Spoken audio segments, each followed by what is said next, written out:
All right, everybody. So we're back here with the 1930 American LaFrance, and I've had so much to do. I haven't had time to film some of the stuff I've done, so I'm going to do a little walkthrough here to show you. This is going to be the 5th installment of this truck here. I thought we were going to have, maybe 3 installments, but I just put out number 4.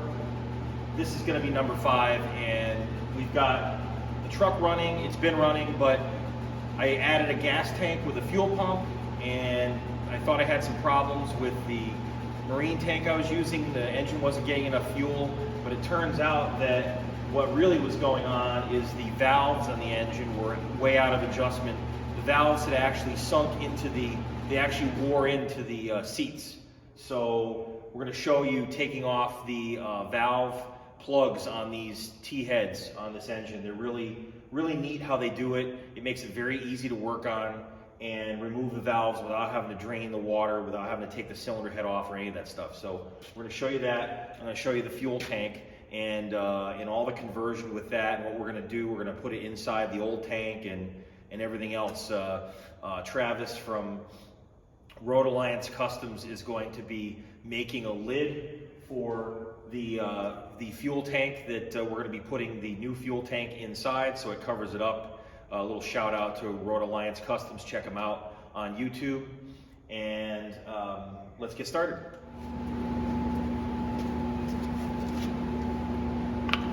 Okay, so this is the gas tank out of the 1930 American LaFrance, and I looked inside here. I could restore this gas tank and clean it and tumble it and everything else, but it's huge. I don't need to have this volume of gas in here. This is for if you're fighting a fire. They wanted to make sure they had plenty of fuel. I don't need that, so I came up with an idea. I'm going to try it and see how it works. I think it's going to work well. I'm going to put a gas tank inside this gas tank, and I'm going to show everybody how to do that. I ordered a brand new gas tank from tanks.com. I will send you a link on that in the description. And they're a great company. I've purchased a tank from them already for another job, and it's beautiful. We're really happy with it. So we're gonna get the same exact tank, and we're gonna put it right inside here. And it's good. This tank is gonna remain on the truck, but I'm gonna cut an opening here and make this top piece hinge. So it'll look like original, but it'll have an access to take the other tank out, install it, etc. And the fill is going to line up with this cap right here, so I can use the original cap, take that off, take off the other cap inside, and do it that way. If that doesn't work, I'll leave this cap on and just open the hatch when I go to put gas in it. I'm not sure if it's going to be tall enough to reach here and be able to open the cap, but we'll find out. So the other thing I want to talk about is safety. If you have a fuel tank, do not use a tool like this here, which I'm going to use, unless you've had a gas tank that's completely aired out for weeks or months before you try something like this. You don't want to have an explosion. You want to make sure your tank is completely dry. So this tank is completely dry. There hasn't been gas in it in 25 plus years. So this is totally fine to use. So again, just make sure you dry these things out for safety.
Okay, as you can see inside this tank, it's not in good shape.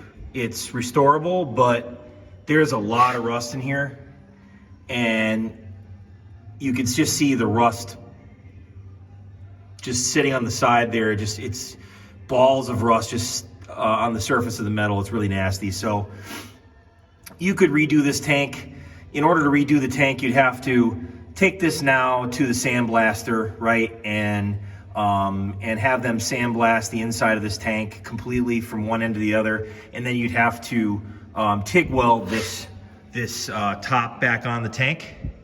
And if you wanted to do this to save the tank, you'd actually want to take the bottom off the tank, because it would be, the weld would be hidden underneath where you couldn't see it.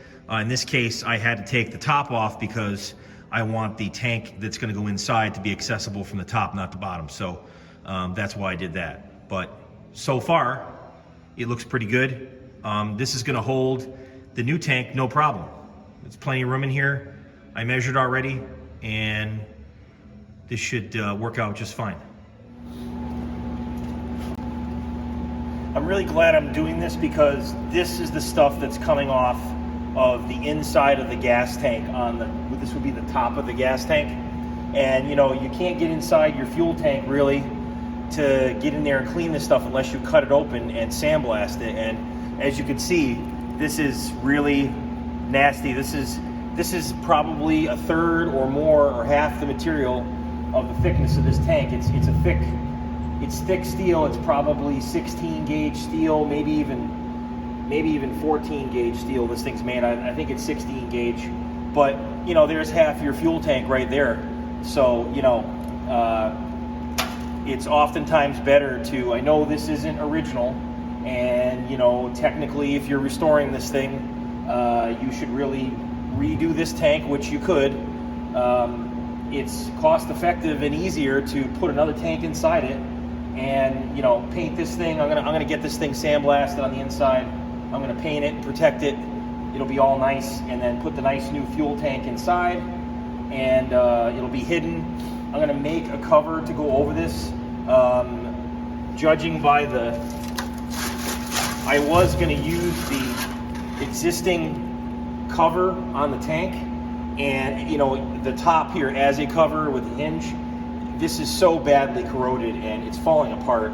I'm not going to be able to use this. This is no good. So we're going to deep six all that. We're going to make a nice cover to go over here. Probably make it out of maybe a piece of stainless steel or something, or maybe just a piece of steel, and probably just a piece of steel. We'll paint it and make a little hatch and stuff on here. It'll be nice. So that's what we're going to do. I have to open this up a little bit more.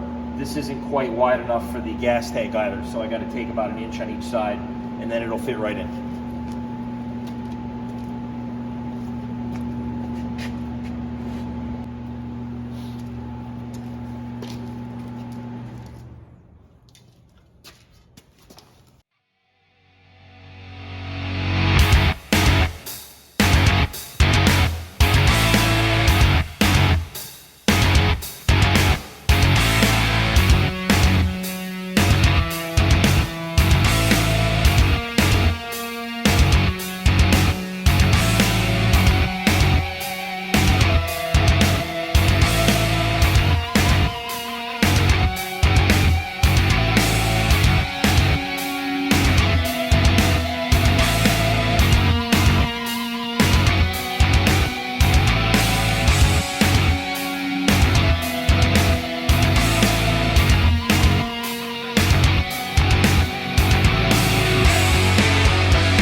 Okay, so here on this is a T-head engine. If you've never seen a T-head engine before, I'll explain how this works. You have one cylinder about in here, one cylinder here, another one here, here, and etc. And there's a total of 6 cylinders. A lot of people think that they count the spark plugs and that's how you count the number of cylinders, you know, that this is 4, 8, 12. That's not true. This is 2 cylinders, this is 4 cylinders, this is another 2 cylinders, and then the 2 in the back. So this is an inline 6. The exhaust comes out on one side of the engine, okay? So all the valves on this side are all exhaust valves. And if we come around over here to the front of the American LaFrance, on the other side of the American LaFrance, this side is the intake. So you can see the intake manifold right here, and you've got your valves. Now I'll show you the valves here. The valves are here. So the right one here in the screen is the number 1 cylinder intake valve. The left one is the number 2 intake valve, and so on. As we go down here, you can see the number 3 is in there, number 4 intake valve, 5 and 6. So it's called a cross flow engine. The air fuel mixture flows across the piston and exits through the exhaust manifold. So it's a very simple engine, very easy to work on. I just removed these plugs right here for number 1 cylinder. This is the intake valve plug, and on the other side over there you can see the exhaust valve plug. And what that does is it allows you to actually remove the valve from the engine. So if you get your keeper down here, the retainer for the valve stem, you take this off and you remove this plug here, you can actually take your valve right out. You don't have to drain any water. You don't have to shut the gas off. You don't have to do any of that stuff. You can just pop that right out.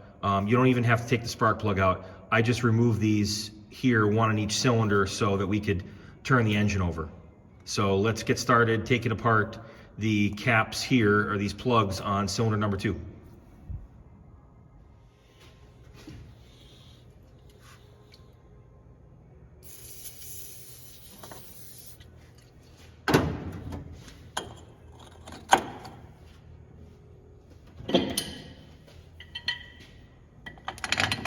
Now these things require usually a lot of force to open them up when they haven't been opened in 60, 70 years, which is the case with these. And I stand corrected. This one's coming off extremely easy. This is a good thing. I got to switch to the small pipe wrench already. This is when I removed the intake plug on that side over there on cylinder number 1, I was there for at least 25 minutes with the big pipe wrench and this pipe here. It's about 36 inches long, and I had to fight with it for almost a half an hour to get it off of there. And this guy, look at it, it's coming off with almost no effort. And I have not set this up ahead of time or heated this or anything like that. This is just pure luck. Hopefully the rest of them go like this, but they probably won't. All right. That's another thing too.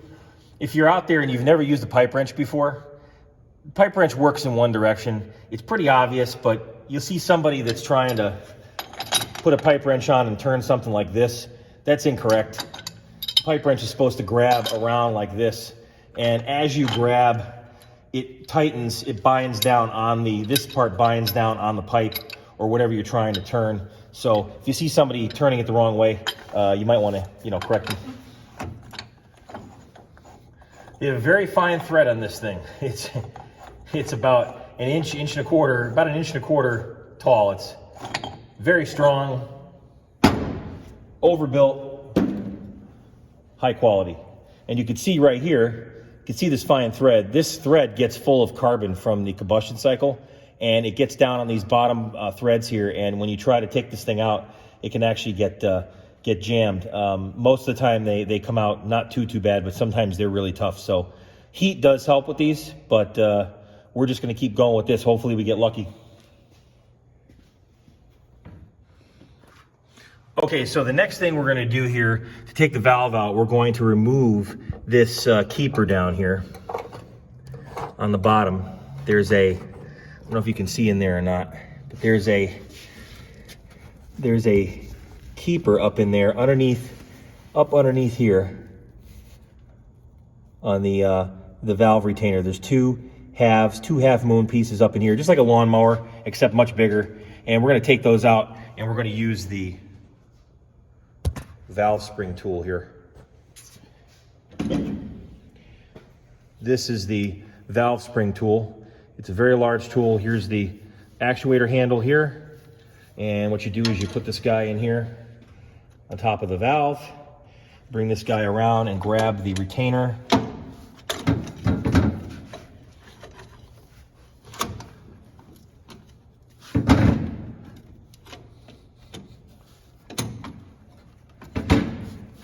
And you have to wrestle around a little bit. Oh, we've got a little problem here. We've got a pipe in the way.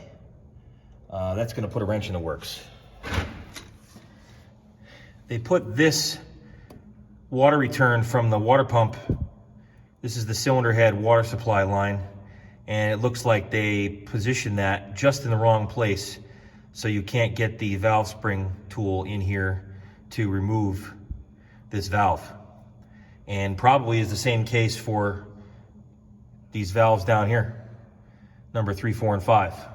6 we might be able to get to down over there in the corner. That one probably would work. I can probably reach it, but it looks like we're gonna have trouble here with this. We may actually have to drain the coolant out of the truck and take this pipe off to access this. That's really a pain. So while we're waiting for the coolant to drain out of the truck here, I just noticed something looking at this fan. This fan's on backwards. Someone took this off at one point and put it on the wrong way.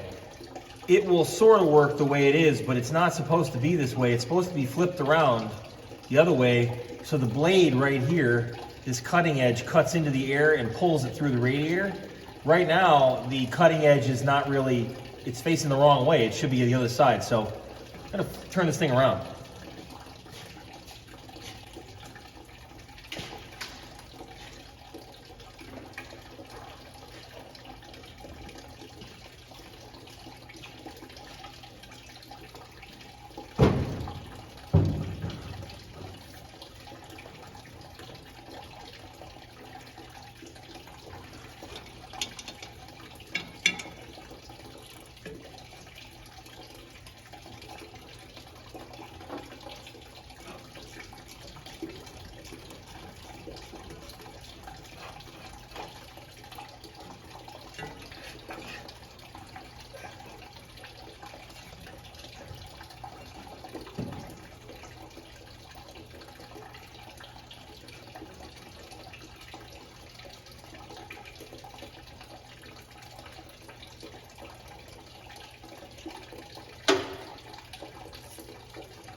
almost forgot about this.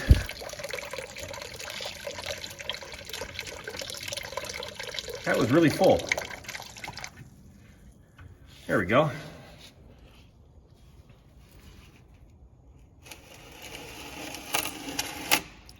Whoops. A little too much.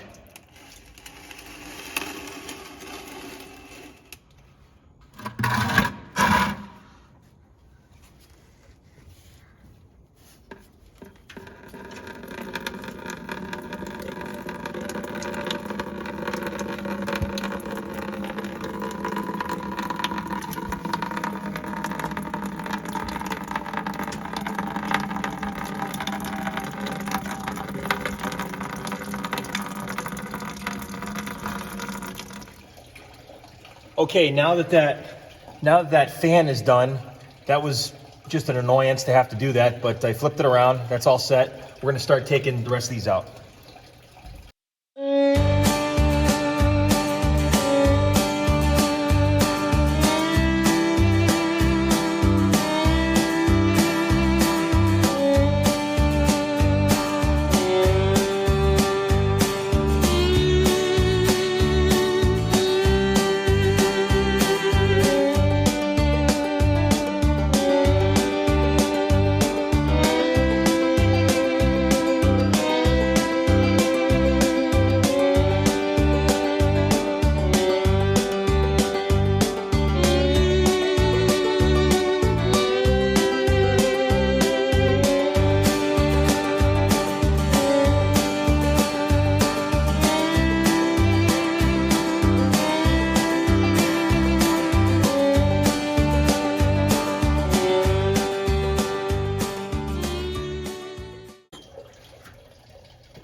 Now at these plugs here, you want to put some high temp anti-seize on. I do this so next time it comes off, it's much easier.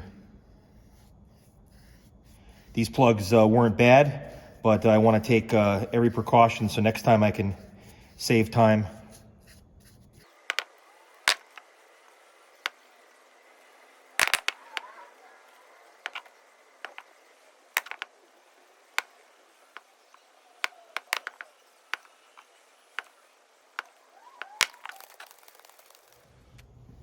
Okay, so I'm gonna have to take this water manifold off here.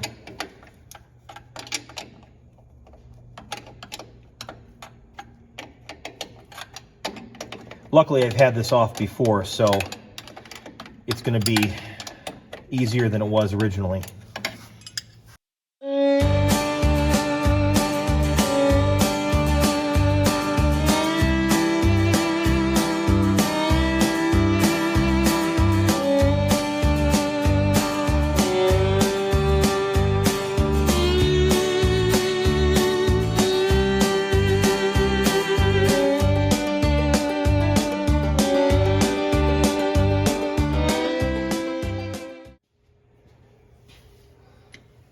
Okay, now that we finally have this pipe out of the way, now I can get my tool in here and take these valves out. I got all the caps out, all the plugs, and now we're going to use this valve spring compressor tool to compress the springs, take the keepers off the valves, and then we're going to remove the valve.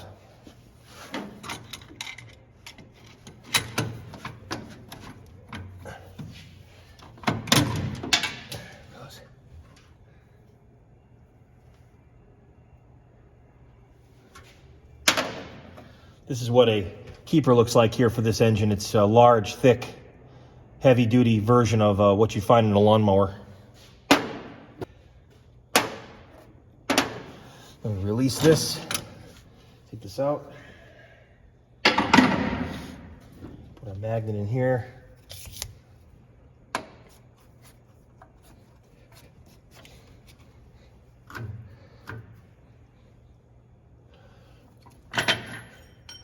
There we go. So our valves, the exhaust valves in this truck are pretty worn. They're pretty rough. They should be replaced, but to find replacements for this is, very, very difficult. I don't know if even impossible. You have to find some new old stock ones or ones out of an engine that was very low hours or something like that. But I'm going to put this in the valve grinding machine. We're going to grind this seat right here, and I'm going to show you how to save this valve, and it'll work just fine. We're also going to take a look inside here. Right inside here, you can see the seat, the valve, and there's the valve guide down there. And this is usually in good shape, which this one is. Doesn't really need anything.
And as you can see, we have a very nice finish on this valve now. It's like brand new. A little stain there from a little dust and dirt, but it's like brand new all the way around. So this is going to seat perfectly in that seat.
I can't figure out what is wrong with my camera and my phone. Dad, I'm filming right now. I'm filming for YouTube.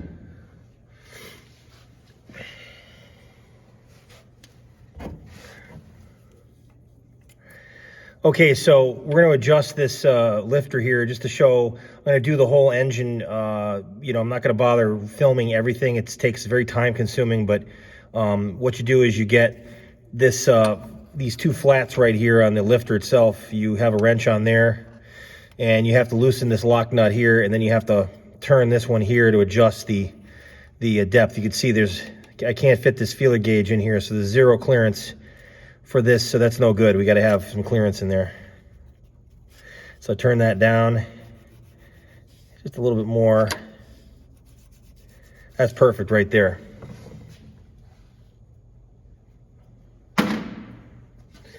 Now this is where it gets tricky. So you have to hold this here, this wrench. You have to hold the wrench for here to keep this from turning, and then you have to turn that lock nut and lock that with a third wrench. So I'll demonstrate that now.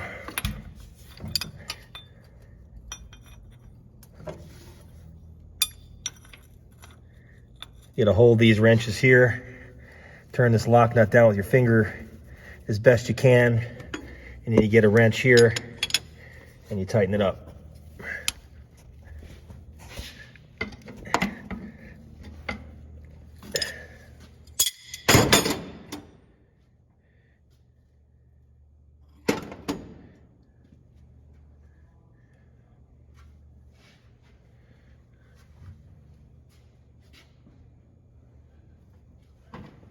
And then you come back in and check your setting here, and that's good. And I'm gonna do that in the rest of all these. Okay, everybody, so finally I've gotten all the work done on this thing, at least to get it on the road. So this is gonna be the 5th and final video for this truck. And so we're gonna finish up some stuff in the shop, do a couple things, and then we're gonna take this thing on the road and do a little tour around Manchester here and show you guys how this thing runs. It works great. It was all worth the effort, and I can't wait to take it out. So let's get started.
sure we get the gas in this thing. You don't want to run out. It eats gas.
Hartford engine 8 back on duty.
Okay, everybody, I hope you enjoyed these 5 videos with this fire engine. I sure have. I had a lot of fun working on this. There's more work to do in the future. I noticed some brake issues that we have. I got to get in there and go through the brakes and check them all out and stuff. And hey, it's 1930 American LaFrance that's been, you know, really hasn't had a lot done to it in the last 90 years. So, or at least since Hartford Fire Department sold it. So we're gonna go through and do a few more things, but I hope everybody enjoyed this. And if you enjoyed the video, like and subscribe, please. And check out our other companies that were on here, Old Yankee Speed Company and also Rhode Alliance Customs. Check them out on YouTube. And always remember, keep that old iron running.